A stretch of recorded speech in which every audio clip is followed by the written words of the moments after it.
Said, I'll go down as the greatest president in history. And then he blew it. He said, I'm not sure if I put him above Washington or Lincoln. So I'm not that happy about that, dude. Former Speaker of the House, Newt Gingrich, is here. All right. So he's not there at Washington, Lincoln level yet. Where is he in the Newt Gingrich presidential historian scheme of things? Well, look, I think he's at least tied with Roosevelt, Franklin Delano Roosevelt, who won 4 presidential elections, led America during World War II, and led us through the Great Depression. So considering that Trump really in this second term, he hasn't even got a full year under his belt, and he's already in that league. And I think, frankly, given another year or two, he'll rank third. I mean, nobody's going to replace Washington. He created the country, and nobody's going to replace Lincoln. He won a civil war and sustained the country. So they're just out of reach. And I like President Trump. I think he's historic. I think it is astonishing what he achieved in the Middle East. I look forward to his next great successes. But both as a historian and just as a friend, I'm not going to tell him something that I don't think is true. I think he has a real shot at becoming number 3 in the pantheon of American presidents, but I don't think there's any likelihood that he will in any way replace either Lincoln or Washington, just because historically the moment they were in was so decisive in shaping us as a country, and hopefully we're not ever going to be in that kind of a moment in the near future. Wow, and you would put him ahead of Reagan, that means. Oh, and look, I love Ronald Reagan. I campaigned with him. I served in Congress 8 years while he was president. He defeated the Soviet Empire. He is certainly, I think, the second greatest president in the modern era after Trump. But you look at the scale of change that Trump is pulling off, both at home and abroad, and it's without parallel. And Reagan was a great, great man, and he did things that really profoundly reshaped America. Everything we did when I was Speaker was standing on Reagan's shoulders and implementing Reagan's ideas. But in terms of sheer decisive energy and forcing things to change, I've never seen anything like Trump. And as I said, other than Washington and Lincoln, I can't imagine anybody else who has had the extraordinary effectiveness that Trump has had. And remember, we're still in the first year of his second term. Yeah, I mean, we could still, few years are going to be we could still take Greenland. So there's a lot of runway left, Speaker. The Democrats, though, I don't think history will look too kindly on them and their behavior as of late. How would you analyze their performance?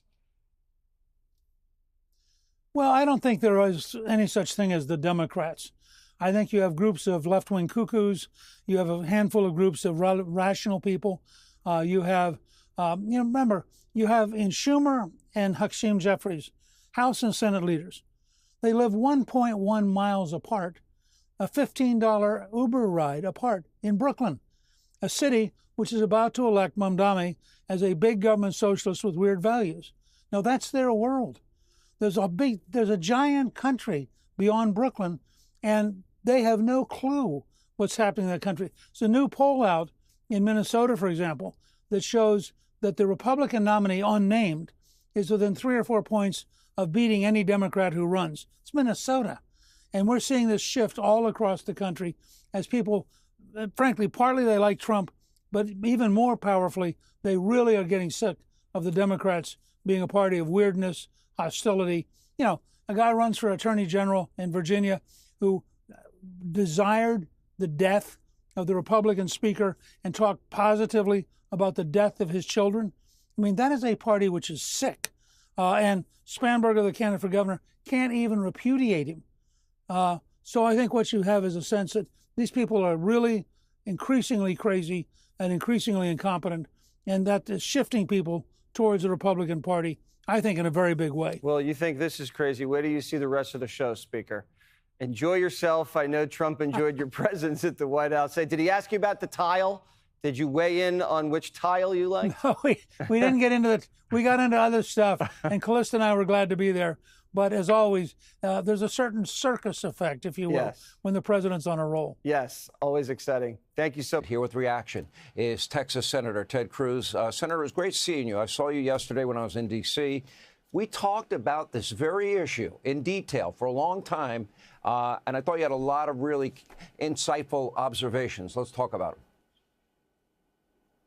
Well, sure. Look, I think one of the reasons why the odds of the Democrats taking the House have plummeted is we've spent now 9-10 months with the Democrats embracing one extreme position after another after another. They learned nothing from the election in 2024.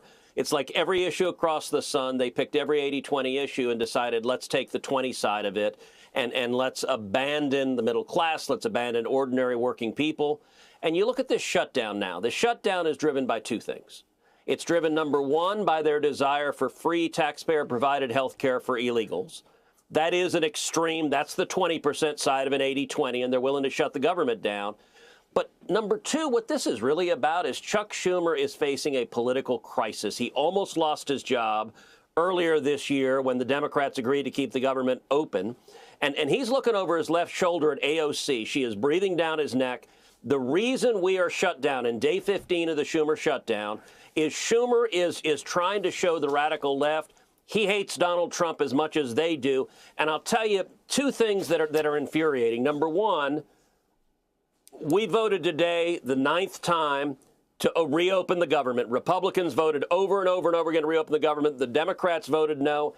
The government, I believe, will stay shut down at least for another week because, as you mentioned, the No Kings rally is on Saturday. And the Democrats are trying to audition for their radical left. They're afraid that they will be in real trouble with their radicals if they reopen the government. So for every federal employee across the country who didn't get a paycheck today on October 15th, the reason you didn't get a paycheck is because Chuck Schumer and the Democrats want to appeal to the radicals at these No Kings rallies. Now, number two, just about every one of those Democrats, they're getting paychecks. Under the 28th Amendment of the Constitution, members of Congress's compensation cannot change during their term in office. So they're all taking their paycheck. Now, I and many other Republicans have sent a letter to the Secretary of the Senate saying, do not pay me, do not deposit my check into my bank account until this shutdown is over. I'm not going to be paid until every soldier and sailor and airman and Marine is paid, until federal employees are paid. But the Democrats are being complete and utter hypocrites. And this is a political temper tantrum. And it turns out when you throw political temper tantrums, the voters don't like it. And I think that explains the plummeting numbers you put up there. $1.5 trillion to open the government for a mere 7 weeks, monies for illegal immigrant health care, monies for NPR and PBS, monies for all the other crazy things that I mentioned abroad. That's the hill they want to die on. Look, I guess Schumer's doing it. It's for his entire career, Senator, he has said he's against government shutdowns. We played montage after montage on the show. Okay, now he's going to go against everything he's ever believed in, thinking he's clinging to power, but I would argue that ship has sailed. He's done. He's leader in name only. He's out one way or the other. I think he's looking at the end of his career here. No, look, I think you're right. I think he is scared for his political life.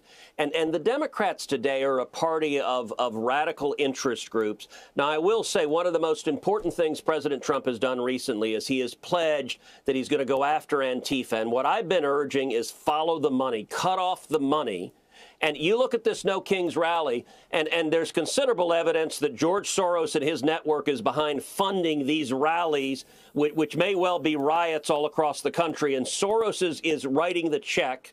And so I've introduced legislation called the Stop Funders Act that would add rioting to the list of predicate offenses for RICO. Why is that? Because it would let the Department of Justice use RICO, racketeering, to prosecute the money that is funding the anti-Semitic protests on campuses, the pro-open border protest in L.A. and other cities, and these No King protests. Anyone that is supporting rioting and violence, it lets you go after the money. And I'll tell you, there are more than 200 left-wing groups behind these No Kings rallies this weekend. they deliberately are blind to what each of the others are doing. That's part of how they avoid accountability. RICO is designed for precisely that sort of criminal enterprise. And so I believe the Senate, we ought to take up and vote on and pass our Stop Funders legislation. And I've urged both Pam Bondi at DOJ and Kash Patel at FBI, follow the money and prosecute those who are writing checks funding acts of violence, political violence or otherwise, across the country. We appreciate your time, Senator. Also good to see you yesterday. Appreciate you